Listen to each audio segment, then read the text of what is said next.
Hey there, and welcome to the KidzMatter podcast, your go-to resource for all things children's ministry. Each week, we bring you fresh ideas, inspiring stories, and practical insights to help you lead, love, and serve kids like never before. Whether you're just getting started or you're a seasoned pro, we're glad you're here. Let's get started. In today's episode of the KidzMatter podcast, we're going to be talking about small churches. My name is Hannah Augustine, and I'm your host as we talk with Trennon, Emily, and Laurie about the importance of small churches and how we can learn and grow within our small church contexts. We understand that there are unique challenges that small churches face, and we hope to help you tackle some of those in today's episode. But first, let's check out a word from today's sponsor. Hey KidzMatter friends, Amazing Life is at the conference. Swing by our booth for giveaways, your chance to win a free Apple TV, and to get a first look at Amazing Plus. One strategy, each phase, every family, all in one place. And make sure you don't miss our Flex Time event, Top It Off, a sweet night of style and spark, custom hats, handcrafted donuts, and a whole lot of fun. We can't wait to see you at KidzMatter and at our website, AmazingLife.com. We can't wait to jump into today's conversation, so let's get started. Well, hey everyone, welcome back to another episode of the KidzMatter podcast. I am excited for today. I say it every week, but today is going to be really good because we're diving in to some things we've been seeing in our Facebook group. And if you're not in our I Love Kidmin Facebook group, you need to get into it because it is an awesome forum where you can get to know other Kidmin leaders. You can share wins, you can share struggles, and really get some great feedback. And so I live in there a lot. I'm in there reading the posts and looking at what's going on. And we just started to notice that there was a lot of conversation around small church ministry. And you know that the average church is not large. I think we all start to think in a mega church world that most people are at a mega church, but the reality is that's the anomaly, right? Even though it's becoming more popular, it's not the primary church of America. And so we wanted to take time to talk about Kidmin from a smaller level. And so I've got some incredible guests here with me today who serve in different capacities and have been involved at small churches. I myself was telling them before, I am at a small church of about 60 to 72 people with about 10 kids in attendance. So I'm excited for today. I'm hoping it's going to encourage me in my church journey, and I believe it's going to encourage you. But starting with you, Trennon, how did you first get involved in Kidmin, and how long have you been serving as a Kidmin leader?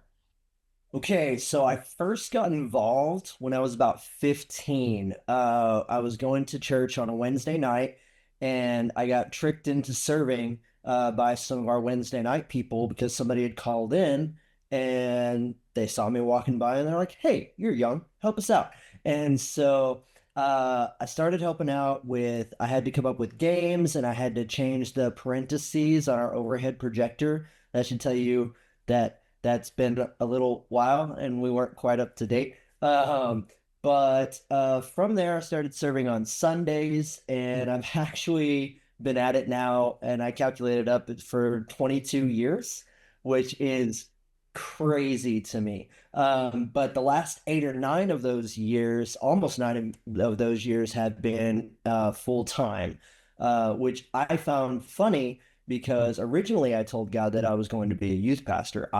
I told him, right? And so that was a fun lesson that I kind of had to learn because God spoke to me and he was like, children's ministry, because I had been um, hired as like the middle school youth pastor for a time. I was like, oh, this is where it's at. But then children's ministry became the number one, and I wouldn't change it for the world. It's the best job.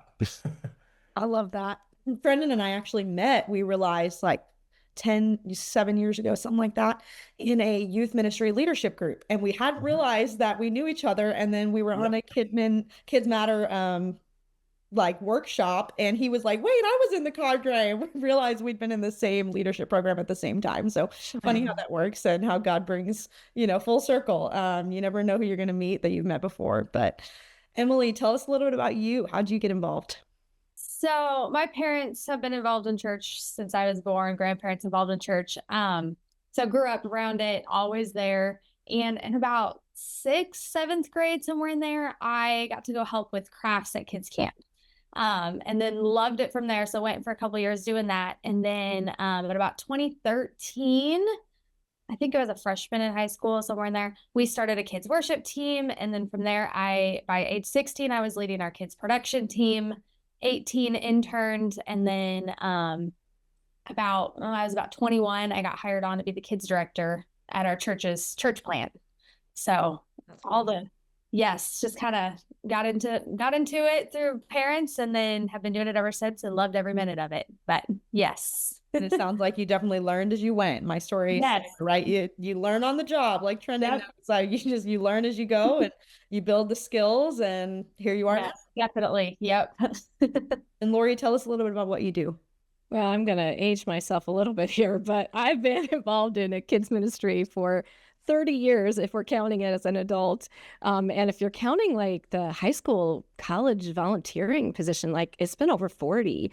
So in high school, I was volunteering and leading kids programs and VBSs. And after college, I actually went through an intensive youth ministry training program that was like 7 weeks. And my first job out of college was actually full-time as a junior high youth director at a church of 3,000. That was the biggest church I'd ever been in.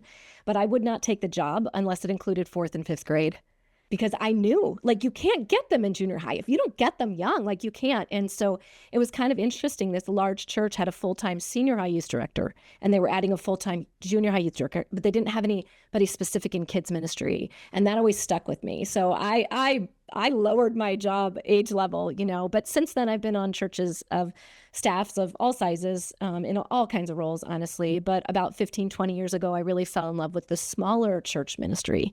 And that's where I've stayed, and I choose it now as a volunteer. I also run smallchurchministry.com, where we actually resource volunteers and ministry leaders, titles or not, with specific strategies that work in smaller churches, because small church ministry is different. It's just different. It's not less, it's just different.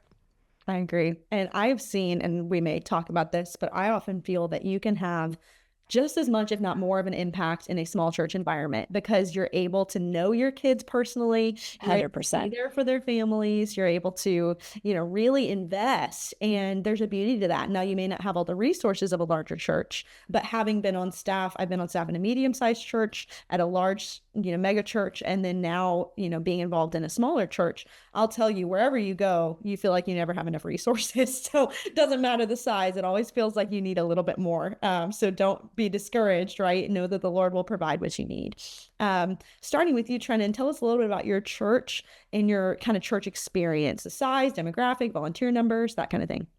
Man, I love my church. It's amazing, and I love the small town feel. I am at Victory Church in Friona, Texas, which is also known as the cheeseburger capital of Texas, because everything that goes into a cheeseburger is produced higher per capita in Palmer County than anywhere else in Texas.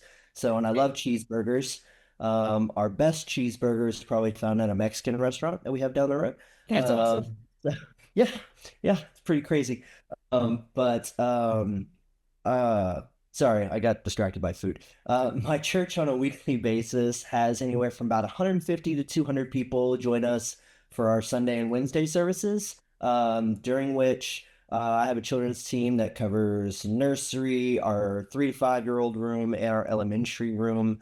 So we have multiple different classrooms, and I usually staff about 4 to 7 volunteers per service, as well as our growing team of teenagers that we have serve alongside us as well. And so, but man, it's awesome being in a small town, and I love my church and how much we do for the community and stuff. And so it's like you said, I know it's different in a small town. You can really build those connections.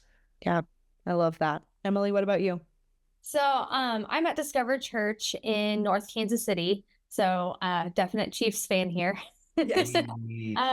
But we're a multi-site church. We have our larger campus runs about 450, but our smaller campus runs around 120, with 30 of those being kiddos. We have a lot of families with 4 kiddos or more. So the adult to kid ratio is a little wacky there. But then the difference between our main campus, we have about 80 volunteers at our main campus, and we have about 20 volunteers total. That's teens and adults at our smaller campus. So definite big difference. And I think there's about, I want to say 8 adults on that 20 person volunteer team at the smaller campus. So yes, it is, it's definitely small. I love it though, because I love that you've got the picture of both. You kind of understand the joys and the tensions of both sides of a larger campus and a smaller one. And I think we all understand the feeling of our kid ministry being, I won't say overrun, but full of teenagers. Oh, yes, definitely. They multiply, that's for sure. Laurie, tell us a little bit about your current experience. My current church, I'm in a small church in Tucson, Arizona. We actually have 2 services, which isn't crazy unlike a lot of churches like us, but our first service runs about 20 or 30 people, and it's a lot of older people. That's actually the service I go to, and I sing in the choir. And the second service runs maybe like 100 on a Sunday, I would say. And the majority of the kids will go to that one. Numbers wise, I know we'll talk a little more about programming later, but the kids, when we do kids chat, we could have 2 kids one Sunday or 15 on another Sunday. We can have a VBS one summer with 50 kids or 100 kids. Volunteers, it's a smattering of like rotating people through and throughout. But I would say that I would guess most of the people in our church love those kids, and they would get involved, at the drop of a hat when needed. And so, between volunteers who volunteer regularly or those who will just line dance with a 4-year-old at one of our intergenerational events, like I count them all. And so I think that's part of the beauty of smaller churches, the intergenerational possibilities. I agree. That is beautiful. And that sounds a little similar to our church. We have Sunday school and then Sunday morning. We have a Wednesday night Bible study and a Wednesday night youth group. And the youth group we're just revamping it. We just got a youth minister. And so we had 4 students, I believe, on Wednesday night, which was like I said, like that's a 400% growth. So, praise the Lord. And then our children's ministry runs about, somewhere between 5 to 10 kids. And we have about 4 volunteers. I'm not running it currently, although I think they would love me to. So maybe down the road. But just seeing, we kind of, like you said, have a rotation of people who will step out of service. Our kids stay with us, which we'll talk about. They stay with us during corporate worship and slip out to Sunday school after that. So what would you say? And again, beginning with you, Trennon, y'all may notice a pattern. We're trying to make sure we're not talking over each other. But what is your biggest challenge with small church ministry, and how have you tackled that? So, believe it or not, small towns and people in them are actually very active and very busy. We have a lot of our volunteers.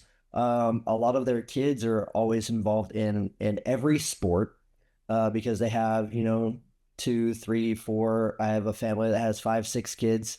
And so they're all active in sports. They're all active in FFA. They all have goats and pigs, and they go all over the county to show those guys. And so really it just becomes about scheduling. And so that becomes the challenging thing, is whenever I have volunteers that are scheduled, and then something comes up, somebody gets sick, or because they live out in the country and it rained, the road's all muddy, and so they can't come in.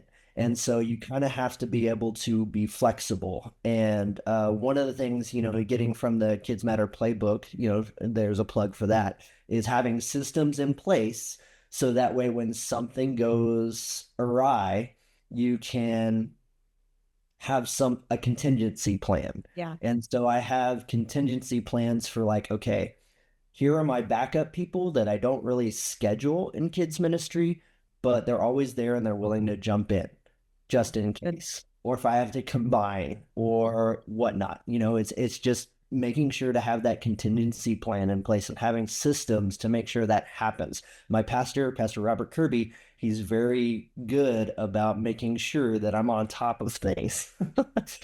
So it's one of those things, just being able to work with people's schedules. That has been the most challenging thing for me. I think everybody can relate to that struggle. And what you said, we talked about this with Brandon Russian a few weeks ago on the podcast, but, embrace change by being prepared and flexible. And so when things come up, we are prepared and we are flexible, and we know how to adapt and overcome, I think is maybe a Navy SEAL motto, right? So being able to do what we need to do when we need to do it. So what about you, Emily? What would you say your biggest challenge is? I'd say Yeah, the busyness of families definitely like lends to a big challenge of staffing classrooms. Yes. Like our goal is to have 2 adults per classroom, just for safety reasons and ratios and all that fun stuff. But that's not always possible. And so that is probably the biggest one is we have one service. And so volunteers at Serving Kids do not get to go to service. So they have to catch it either a recording or just go the next week. So that causes quite the predicament whenever you have one service and 8 adults that rotate throughout the month, and you're trying to keep everybody safe and also make it fun. So yeah, probably staff and rooms. I agree. That is a struggle again everywhere, but definitely like you Yes. said, when you've only got one service, it is difficult to get volunteers because people don't want to miss church. And I think it's like you said, figuring out how do we get creative? We offer online, what else can we do to help people feel like they're receiving, right, and giving. So that's a good challenge to share. Laurie, what about you? What are some of the challenges you've seen? I'm going to take it in a little bit of a different direction. Like, I think for the biggest challenge of small church ministry is mindset. Mm. Like, too often people think small is less, or we're apologizing that we don't have enough kids, or that family comes in and says, oh, we're looking for a bigger children's ministry. And if you don't love small church ministry, you're going to be like, oh, I'm so sorry. And instead, why don't we say, oh my gosh, if you're looking for a larger ministry, yeah, that's not us. But if you're looking for a place where kids are seen and we know you by name and we're going to walk with you like for the rest of your life, like this is the place where we're at. And so I think sometimes people in larger ministries, or a lot of times at small church ministry with what we do, people find us who've come from larger churches. They're like, this is so foreign. Like, how do I do this small church ministry? They don't have this, they don't have this, and it's like, can you embrace it for what it is? Because it's beautiful. It is specialized. I don't need sympathy for not having 100 kids. If you don't get the beauty of me having 5, like, you can just go do your own thing, because it's so like Jesus's ministry. I get to know every kid's name. I get to know their story. I get to have mixed age classes. Yeah. Like, I get that. It's not that I don't have enough kids to break up. I get the beauty of mixed age classes. I get to do intergenerational events because we don't have so many people that we can't fit everybody in the fellowship hall. Right. We get to worship together, and like sometimes people talk about the lack of resources, honestly, and I'm getting old, right? But I don't see lack of resources anymore. I don't ever see it. I don't feel like we don't have enough volunteers. I don't feel like we don't have enough money. I feel like God has given us exactly what we need to do exactly what we're supposed to be doing right now. So when one person walks in the room, I don't think, oh my gosh, where's everybody else? I go, look at this one. Like, look at who's here, not who's not here. Right.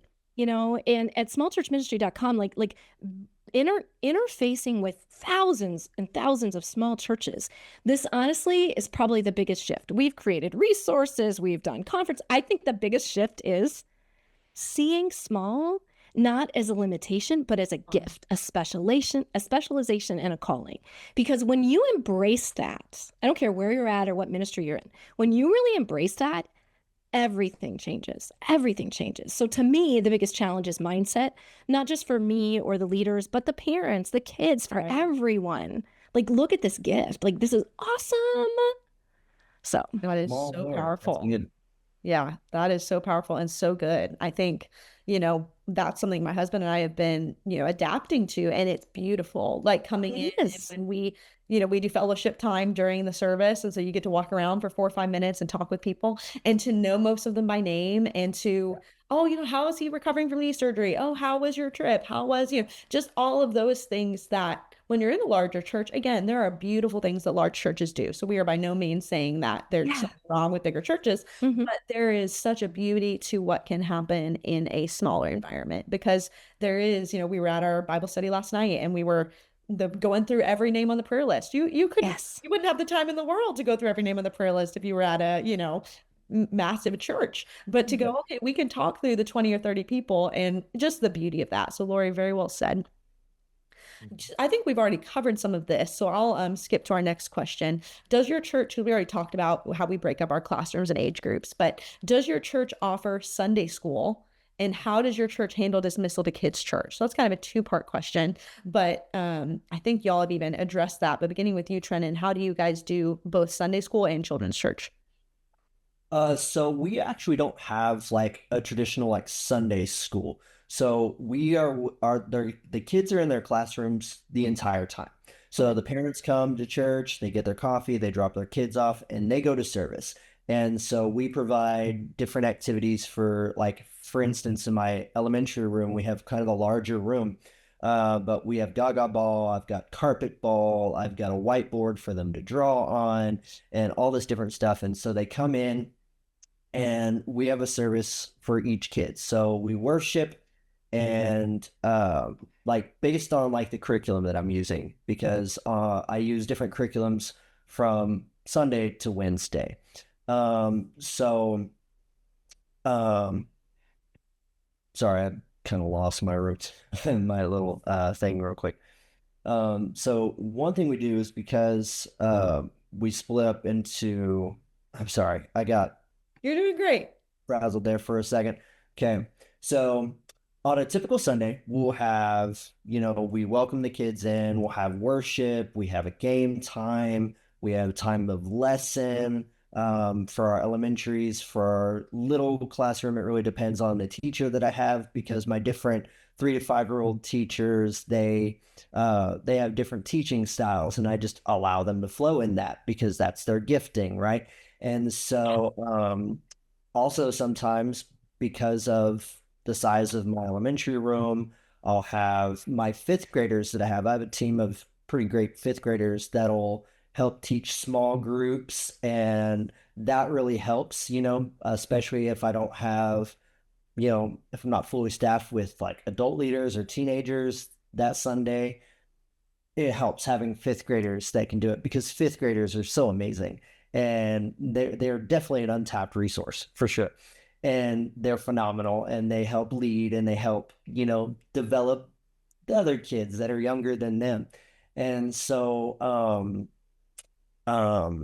yeah, and we do it that way to keep the kids in the full service for the full time. So that way it's not really a disruption. We don't have to worry about walking them back to class. We don't have to worry about interrupting or having that lull in there. That way we can be engaged with the kids the entire time. Sometimes it's an hour and a half, sometimes longer if we have a guest speaker, right? I'm sure everybody, especially at a small church, when you have a missionary that comes in, sometimes they go a little bit longer. And so you got to be kind of creative and having a game ready. You've got to be able to be ready on the fly. And so, yeah, that's kind of how we do it. We just do service all in one. We just make sure that we have kids church the whole time. And I love it. And sometimes it's not enough.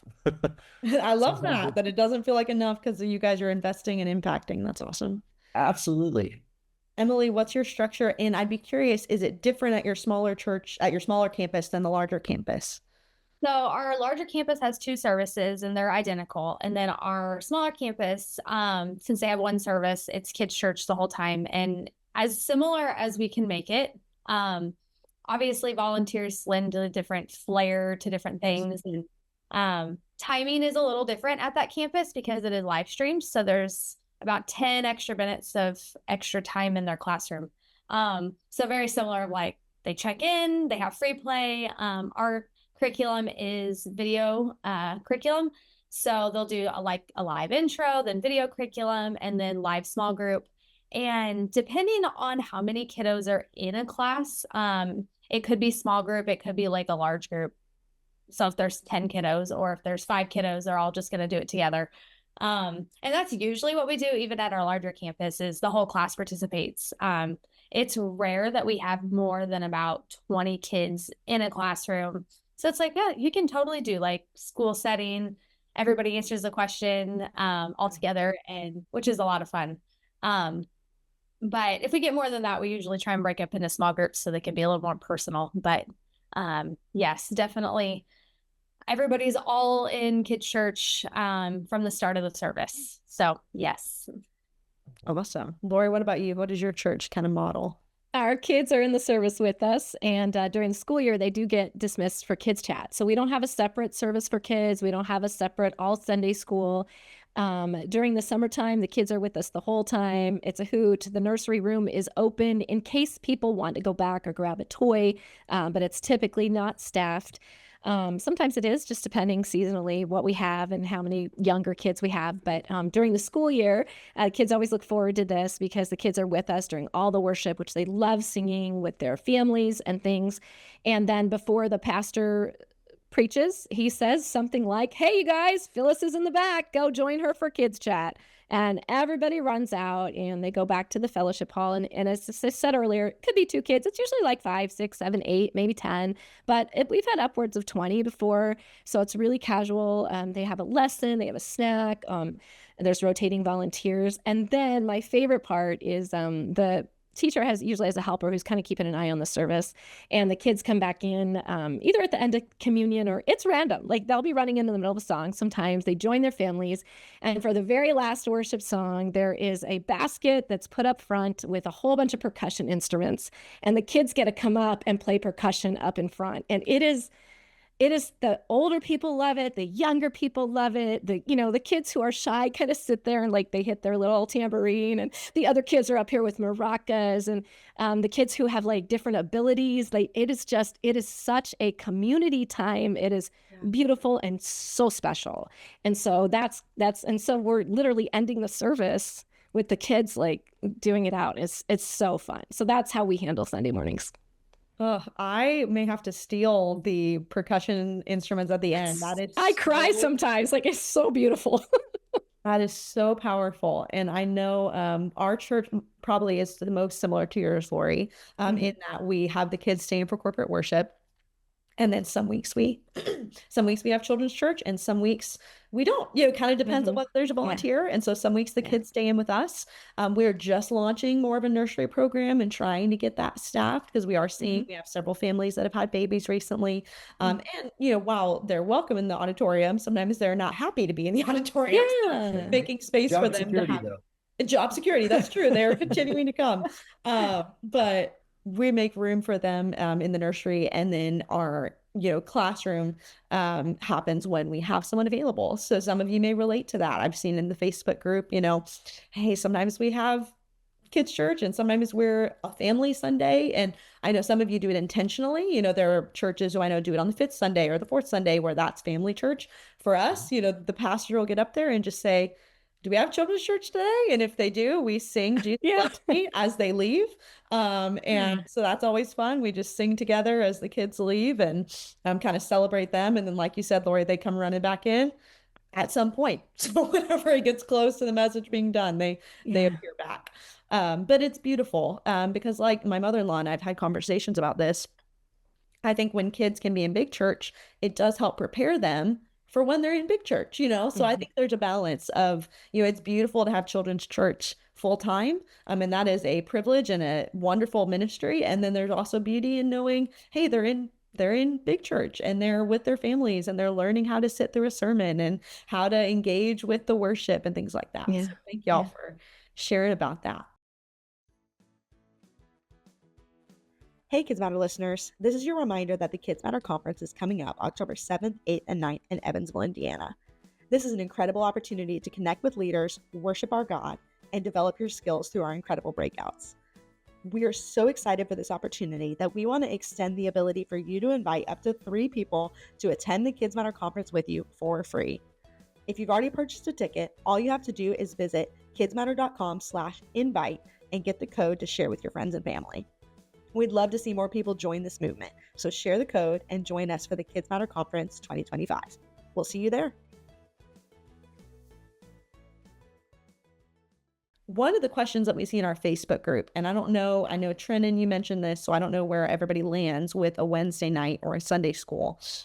We've kind of covered Sunday school, but that it's difficult on Wednesdays to staff the children's area because there's adult Bible studies happening. And so I think we see that on Sundays, but obviously there's something unique about a midweek experience because it's even harder to get volunteers, I believe, because they're coming from work, they're coming from, wherever they've been with their kids, picking them up from school, going to practices.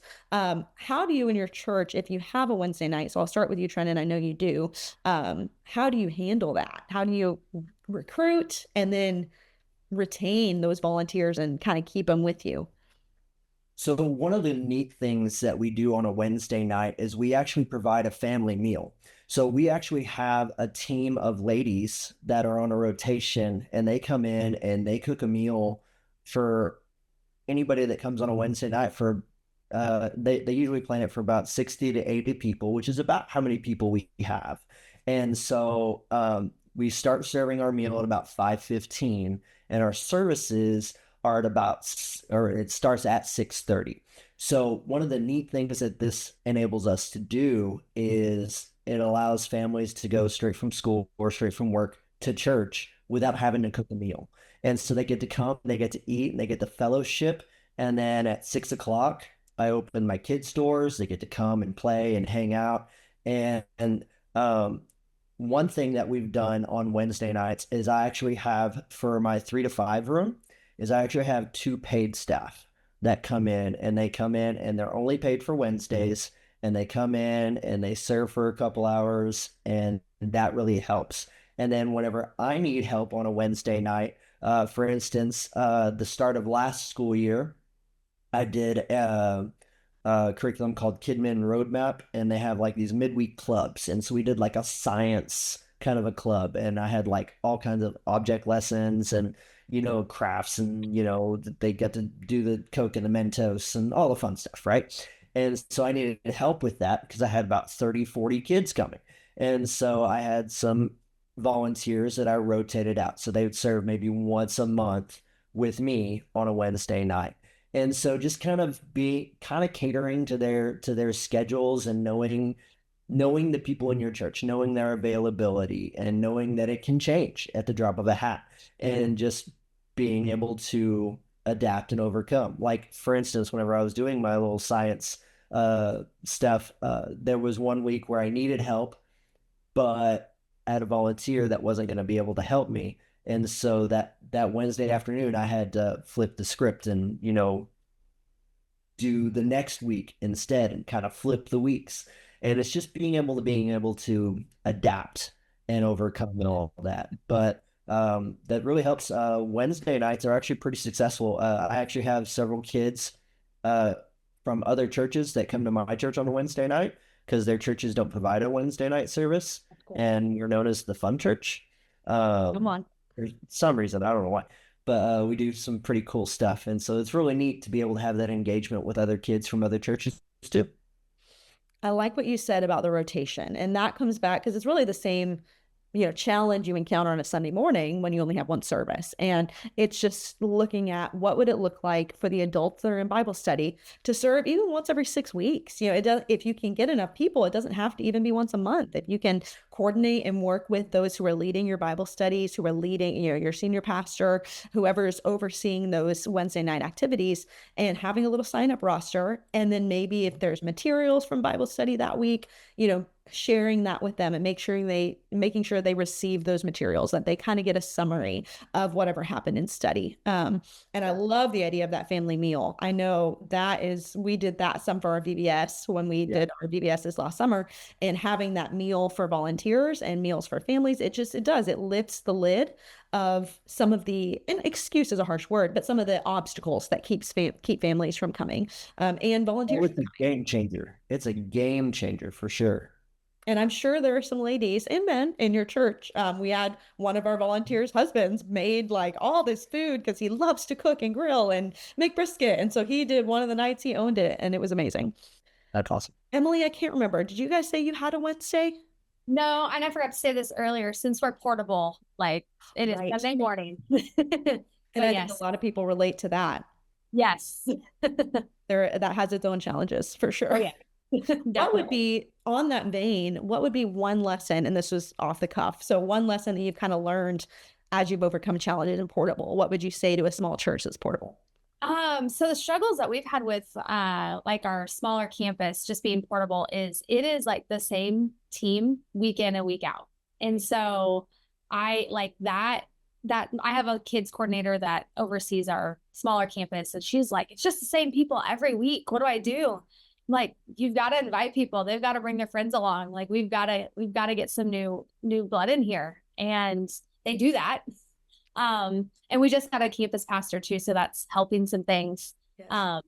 But yes, it is hard work. And recruiting is hard when you're serving on setup, tear down, kids, sometimes Right. worship, like you're doing it all. Yeah. In Yeah. a separate conversation, and we're addressing this in another podcast, but the recruiting conversation for sure, and learning how to be in the lobby and Yeah. when you can have those, the best Yeah. recruiting is not an announcement. We all Mhm. would love for announcements to work, and they Oh, don't. So it's the one-on-one conversations, Yes. and just discerning and asking the Holy Spirit, even in those moments, what is this person's gift? And obviously you can look at some, maybe the bodybuilders and be like, you would be great at hauling the trussing, for the setup, pipe and drape. yes. Yep. And so learning just even to ask, some people may not be interested in kids, but they might be Yeah. interested in your setup and tear down, because we all know when we're relying on those same 10 people, they Yeah. will burn out, and they will feel that they need to step down or take a break when they're the ones doing everything. Yes. Yeah. Just being aware of all of that, and definitely leaning on those people that say, hey, put me on a list and call me. Like if you need Right. anything. Because sometimes I feel I know personally I can get into the habit of I don't want to call them. They don't. A lot of times they really do mean it. Like they're gonna jump in, and they don't burn out. Like I don't know what, like those people are crazy, and I love them for it. There's something mentally that because I've had volunteers like this, and when they're not committed to the weekly, they're Yes. willing to serve weekly. Yeah. But it Yeah. feels different because they It's didn't weird. promise to be there. So Yes. it is psychological. I don't know where that comes from, but you're Yes. right. They're Just often navigating willing how to use those people and steward them well. Exactly. And build that. I like to say it's your bench, that you can have ready to jump in the game when somebody's sick or out, or, maternity leave, all of those things that we experience with our volunteers. Yeah. Laurie, what about you? What would you say in regards to, staffing some of these extra events, or maybe it's a VBS, things like that? Yeah, well, I think even the Wednesday nights and the Sunday nights, I think one of the things that we've seen, that I've seen, even in the churches I've been in, is we've got to let go of this idea of what we think a successful church looks like, right? I love to say this. What do you call a church without a nursery? A church. Right. What do you call a church that doesn't have Sunday school? A church. What do you call a church without a Wednesday night? You call it a church. Now, if you do want to have a Wednesday night, we've seen some really great things happen in small churches. I loved what Trennon said. I think you've said it at least twice now, like get to know the people in your church. What is your church culture? What are your people? Like it's so important, because I've seen seasonal things work really well in smaller churches. Like instead of recruiting for the year, or instead of having Wednesday night for the year, have it for 6 weeks with this theme, or have it for this. And, we've seen that happen. When my kids played soccer, oh my gosh, please don't ask me to serve in September, but I'll be full-time as a volunteer in the summer. Like I'm totally, like I would run the whole thing. But if you're going to make me serve every 6 weeks throughout the year, rotations did not work for me like that. And so I think it's really important when you have something that's not working to pull those people together and say, hey, what would work? We really want to have this for our adults and our kids. Let's get creative. We teach planning parties at small church ministry, where we just go all out and post-it notes and have fun, and every idea is okay. And, we teach people how to do that, because normally who's heard? The loudest voice is heard, and everybody else with the great ideas, they don't even want to say it, because you're going to say their idea won't work, right? But the best ideas are usually the ones that aren't said. And so I think we can get super creative, but I love seasonal. Kurt Nelson with Spiance, he's talked about have 6 weeks of his curriculum. And it's a lot of males like to teach his curriculum. And so we've had a lot of people in our community, they've done Spiance just for 6 weeks and gotten the dads and the brothers and the uncles and all the men will just teach for 6 weeks. And they love it. So I think when we think seasonal, like in chunks, sometimes those rotations aren't the best, but getting creative seasonally, and other ways too, like we get so creative, but that was the first thing that kind of popped to my head that I've really seen be really successful. I love And that's so true too, because I have a lot of families that they do a lot of FFA during, September and those. And so during those months, they come to me like, don't schedule me for that because we will not be available. And so it's just building that team. And having the relational equity to know where your team is. And I love what you said, Laurie, about the planning parties. I know something I recommend, another plug, I've been doing these, free coaching calls for anybody who needs them. And what I often recommend is like get a focus group together. And what that focus group is going to do, most people are willing to get in a room and share their thoughts and ideas. And so if you get even people who are not currently serving, if you said, we've got to figure out how to help our congregation serve, and get some of your most involved and some of your least involved. So you've got both of the sets of voices in there, and let them come speak. And as you're given the opportunity to share vision for why the ministry is important, they may go, maybe we can come up with some ideas to recruit some people, because that focus group, even though you're trying to get their ideas, you're also sharing your ideas and you're saying, this is what we want to do. And we have the vision to go here, but we don't have the manpower. And so then those people can become your ambassadors and go back to the congregation and be like, this is a really great idea. We want to have the science night. We want to have the VBS. We want to have whatever it is, Sunday school, but helping cast the vision to your congregation. And obviously, this all comes in alignment with your senior pastor, making sure anything you do, you are running past him and you're in alignment with him. But get creative and don't be afraid to think outside the box. And Laurie, like you said, don't feel like you have failed because you don't have VBS. I can't remember who it was, and I won't be able to give her credit, but in our Facebook group, she posted and she said, I didn't do VBS this year. Instead, I did Wednesday night fun nights. And y'all, Emily's nodding. You guys remember the post. And so I'm sorry, wherever you are, we give you credit. But I loved that because VBS is incredible. So I'm not saying you shouldn't do VBS, but break out of the box of it has to be this way, because it doesn't. Your church and your context, that, and you are the missionary, that knows the culture and knows the environment. And so don't be afraid to break out of the box and do something different. I love it. What would you say, kind of as our final question, starting with you, Trennon, to encourage small group kidmin, small church kidmin leaders out there? How would you just speak life over them? So for me, I would say small church doesn't have to mean small impact, because my church does everything. Like, we look at it from, okay, we want to impact the kids of our community. And because when we impact the kids, we impact the families, we impact the kingdom. And so we do a lot of events and outreaches just solely based around kids. Like in August every year, we do backpacks for kids. And so we buy 200 brand new backpacks and we stuff them full of school supplies. And on a Wednesday night, we just have families come through, before school starts, and they get to come and they get to choose their backpack and they get to leave knowing that they're taken care of. Every October, we do something that we call Coats for Kids. And so we have about 250 brand new coats, not used, not anything like that, brand new coats that our church, saves money for and donates throughout the year. And we give those out to kids that are in need. We have a large population of Guatemalan families. And so when they come from Guatemala to Friona, the weather's different. And so they're not used to it going from 90 to 100 degrees to, 10. And so they need coats. And so we impact them that way. We do our community's only Easter egg outreach, to where like the entire community comes out and we, have 7,000 Easter eggs and we impact that way. And we also have, at my church, I have what I think is successful kids YouTube channel. Kids have to memorize 3 scriptures for the month. And if they memorize those 3 scriptures, they get to be on the YouTube channel, which they get to help teach their friends about Jesus doing that way. And so whenever you have these things in place, even though I'm a small church, I think big. And I think that sometimes when people are in a small church, they think, oh, well, they have a kind of like a small church mentality, but we need to have a God mentality, because God does things that are way bigger than we can ever possibly imagine, right?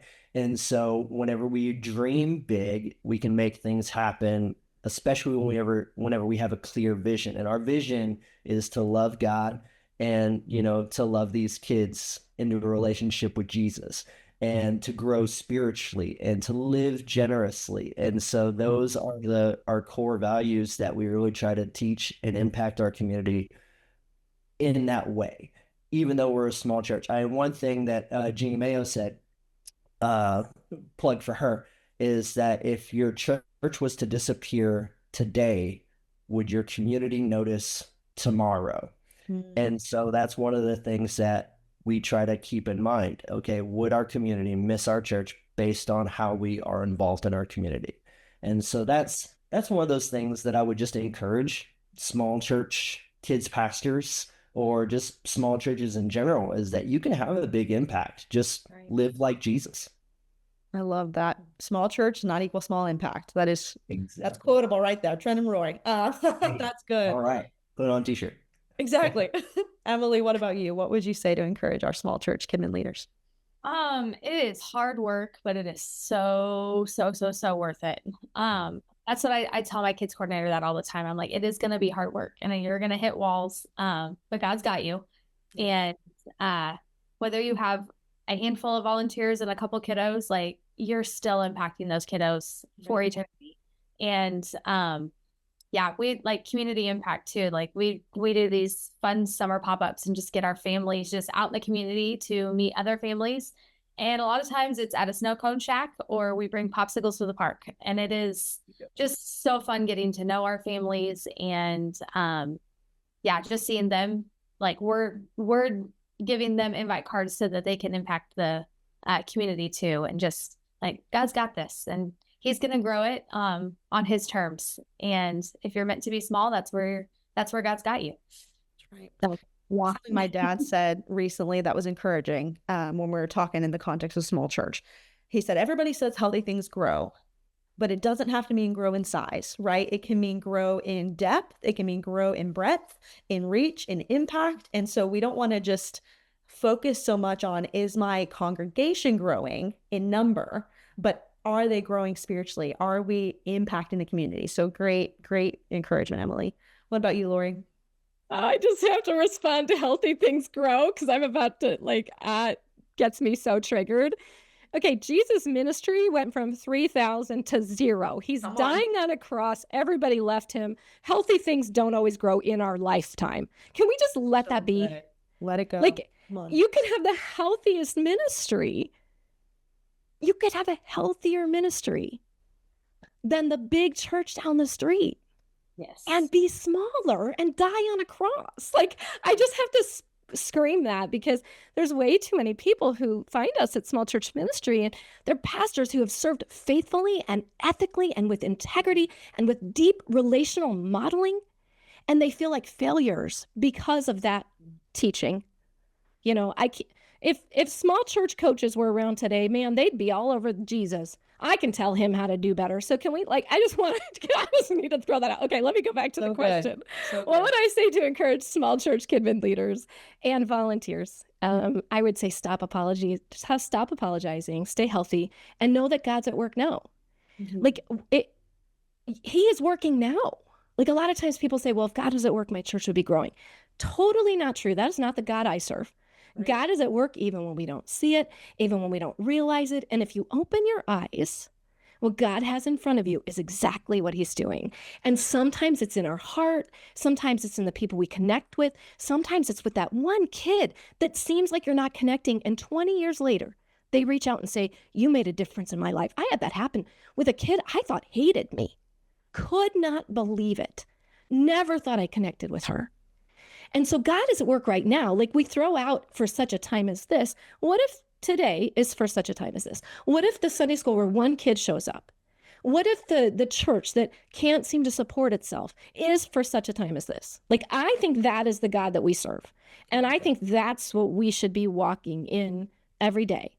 Not a lack, not a focus on that, but like, okay, if this is what I got, this is where God's at. And He is working now. Sorry, soapbox.